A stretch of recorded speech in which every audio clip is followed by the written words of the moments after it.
तो hello friends, स्वागत है अपने YouTube channel education by Gupta ji में। तो आप सभी के लिए क्लास 10th के हिंदी के 30 मोस्ट इंपॉर्टेंट क्वेश्चन लेके आ चुके हैं दोस्तों, जो कि बार बार बिहार बोर्ड परीक्षा में पूछे गए क्वेश्चन है। तो क्या करना है, इसको आपको सही सही नोट कर लेना है। सारे बोर्ड एग्जाम में पूछे गए क्वेश्चन है, तो क्या करना है, इसको आपको सही सही नोट कर लेना है। अगर उससे पहले मेरे चैनल पर पहली बार आए हैं तो मेरे चैनल को सब्सक्राइब और साथ में बेल आइकन दबा दीजिए, ताकि हमारा कोई भी नया वीडियो अपलोड हो तुरंत आप तक पहुंच जाए। तो चलिए बिना समय के बाद क्वेश्चन की ओर चलते हैं। तो आपको पहला नंबर डॉक्टर भीमराव अम्बेडकर के बेरोजगारी, पहला नंबर आपको दिया डॉक्टर भीमराव अम्बेडकर बेरोजगारी का प्रमुख और अप्रत्यक्ष कारण किसे मानते थे। तो इसका राइट है एक के राइट है सी हो जाए। जाति प्रथा को डॉक्टर भीमराव अम्बेडकर बेरोजगारी का प्रमुख और अप्रत्यक्ष कारण मानते थे। इसको आपको सही से नोट करना, जाति प्रथा को मानते थे।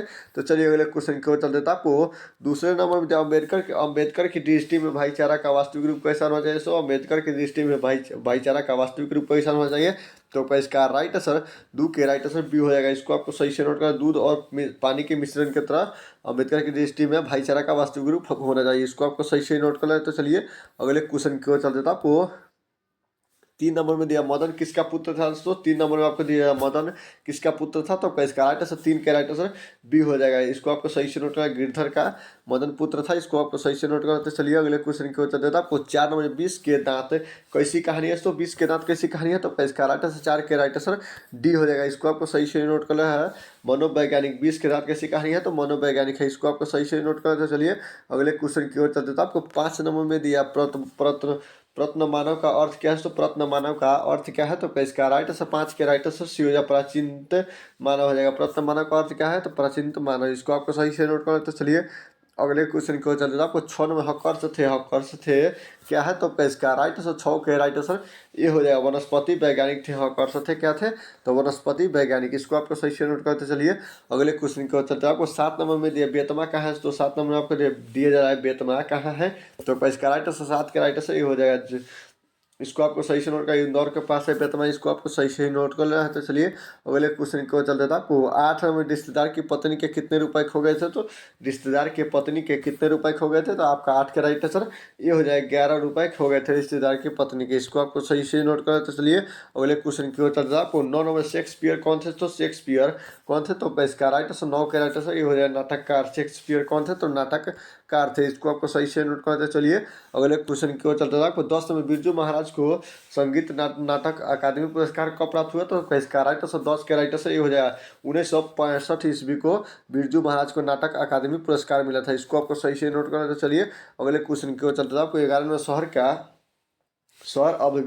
शहर अभी भी संभावना है, यह कृति किसकी है। तो इसका राइट आंसर 11 के राइट आंसर डी हो जाए, अशोक वाजपेयी की कृति है। इसको आपको सही से नोट करना है। तो चलिए अगले क्वेश्चन की ओर चलते हैं। 12 नंबर संतु मछली लेकर क्यों भागा था। तो संतु मछली लेकर क्यों भागा था। तो 12 का राइट आंसर डी हो जाए, कुएं में डालने के लिए संतु मछली लेकर भागा था। इसको आपको सही से नोट कर लेना है।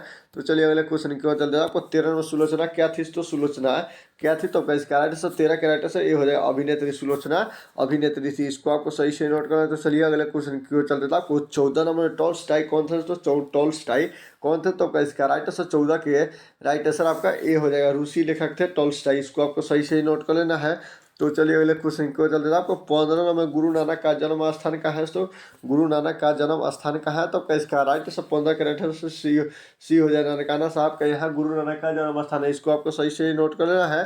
तो चलिए अगले क्वेश्चन की ओर चलते था। आपको 16 नंबर रही रास किसकी कृति है। तो रही रास किसकी कृति है। तो इसका राइट आंसर 16 के राइट आंसर ये हो जाएगा, गुरु नानक की कृति है रही रास। इसको आपको सही से ही नोट कर लेना है। तो चलिए अगले क्वेश्चन की ओर चलते था। आपको 17 नंबर में दिया किसने कहा था इन मुसलमानों पर हरिजन कोटि वारिये। तो इसका राइट आंसर 17 के राइट आंसर बी हो जाए, भारतेंदु हरिश्चंद्र ने कहा था इन मुसलमानों पर हरिजन कोटि वारिये। इसको आपको सही से नोट करना। तो चलिए अगले क्वेश्चन की ओर चलता है। आपको 18 नंबर मनमानिक कौन सा अलंकार है। तो मनमानिक कौन सा अलंकार है। तो इसका राइट आंसर 18 के राइट आंसर सी हो जाएगा। इसको आपको सही से नोट कर, रूपक है। मनमानिक कौन सा अलंकार है। तो रूपक। इसको आपको सही से नोट करते चलिए अगले क्वेश्चन की ओर चलता है। आपको 19 नंबर प्रेम धन किस युग के कवि है। प्रेम धन किस युग के कवि है। तो इसका राइट आंसर 19 के राइट आंसर सी हो जाए, भारतेंदु युग के कवि है प्रेम धन। इसको आपको सही से नोट करना है। तो चलिए अगले क्वेश्चन की ओर चलते हैं। आपको 20 नंबर प्रेम धन ने किस समाज की रचना की थी। तो प्रेम धन ने किस समाज की रचना की थी। तो इसका राइट आंसर 20 के राइट आंसर सी हो जाए, रसिक समाज की रचना की थी प्रेम धन ने। इसको आपको सही से नोट करना है। तो चलिए अगले क्वेश्चन की ओर चलते हैं। आपको 21 नंबर प्रेम धन का जन्म कहाँ हुआ था। तो प्रेम धन का जन्म कहाँ हुआ था, तो 21 कैरेट से 21 कैरेट से ये हो जाए मिर्जापुर में प्रेमधन का जन्म हुआ था। इसको आपको सही से नोट करना है। तो चलिए अगले क्वेश्चन क्यों चलते हैं। तो आपको 22 नंबर में भारत माता के संबंध में क्या सही है दोस्तों, भारत माता के संबंध में क्या सही है, तो 21 कैरेट से 22 कैरेट से सी हो जाए ग्रामवासनी। भारत माता के संबंध में क्या सही है, तो ग्रामवासनी। इसको आपको सही से नोट करते चलिए अगले क्वेश्चन की ओर चलते हैं। आपको 23 में जनतंत्र में कवि के अनुसार राजतंत्र क्या राजदंड क्या होगा, जनतंत्र में कवि के अनुसार राजदंड क्या होगा, तो आपका इसका राइट आंसर 23 के राइट आंसर सी हो जाए फावरे और हल हो जाएगा। इसको आपको सही से नोट कर लेना है। तो चलिए अगले क्वेश्चन की ओर चलता है। आपको 24 में आ गया के नाम से हिंदी साहित्य के इतिहास में कौन सा आवाज जुड़ा हुआ है, तो इसका राइट आंसर 25 के राइट आंसर सी हो जाएगा। इसको आपको सही से नोट करना, प्रयोग वाद जुड़ा हुआ है। तो चलिए अगले क्वेश्चन की ओर चलते थे। आपको 25 नंबर कुंवर नारायण कैसे कवि है, तो कुंवर नारायण कैसे कवि है, तो इसका राइट आंसर 25 के राइट आंसर बी हो जाएगा, छायावादी कवि है कुंवर नारायण। इसको आपको सही से नोट कर लेना है। तो चलिए अगले क्वेश्चन की ओर चलते थे। आपको 26 नंबर में दिया वीरेंद्र डंगवाल किस विचारधारा के कवि है, तो वीरेंद्र डंगवाल किस विचारधारा के कवि है, तो इसका राइट आंसर 26 के राइट आंसर ये हो जाएगा, जानवाद हो जाएगा। वीरेंद्र डंगवाल किस विचारधारा के कवि है, तो जड़वाद। इसको आपको सही से नोट करते चलिए अगले क्वेश्चन की ओर चलता है। आपको 27 नंबर दिया जाए निम्नलिखित में से मतलब में किसका उच्चारण कंठ से होता है, तो इनमें से किसका उच्चारण कंठ से होता है, तो इसका राइट आंसर 27 के राइट आंसर डी हो डी हो जाएगा, ख का उच्चारण कंठ से होता है। इसको आपको सही से नोट करते चलिए अगले क्वेश्चन की ओर चलते हैं। आपको 28 में हिंदी में अंतः स्वतः वर्ण की संख्या कितनी है, तो हिंदी में अंतः स्वतः वर्ण की संख्या कितनी है, तो इसका राइट आंसर 8 का 28 के राइट आंसर सी हो जाएगा, 4 हो जाएगा। इसको आपको सही से नोट करना, हिंदी में अंतः स्वर की संख्या 4 है। तो चलिए अगले क्वेश्चन की ओर चल रहा है। आपको 29 नंबर रमेश का सही संधि विच्छेद क्या होगा, तो रमेश का सही संधि विच्छेद क्या होगा, तो इसका राइट आंसर 29 के राइट आंसर डी हो जाएगा, रामा जोड़ ईस हो जाएगा रमेश का सही संधि विच्छेद। तो चलिए अगले क्वेश्चन की ओर चल रहा है। आपको 30 नंबर यशोदा का सही संधि विच्छेद क्या होगा, तो यशोदा का सही संधि विच्छेद क्या होगा, तो इसका राइट आंसर 30 के राइट आंसर ये हो जाएगा, यश प्लस दा। यशोदा का सही संधि विच्छेद क्या हो जाएगा, यश प्लस दा। तो उम्मीद करता हूँ कि वीडियो आप लोगों के लिए अच्छा लगा, और अच्छा लगा हो तो वीडियो को दीजिए लाइक और चैनल का सब्सक्राइब। तब तक ले जय हिंद जय भारत।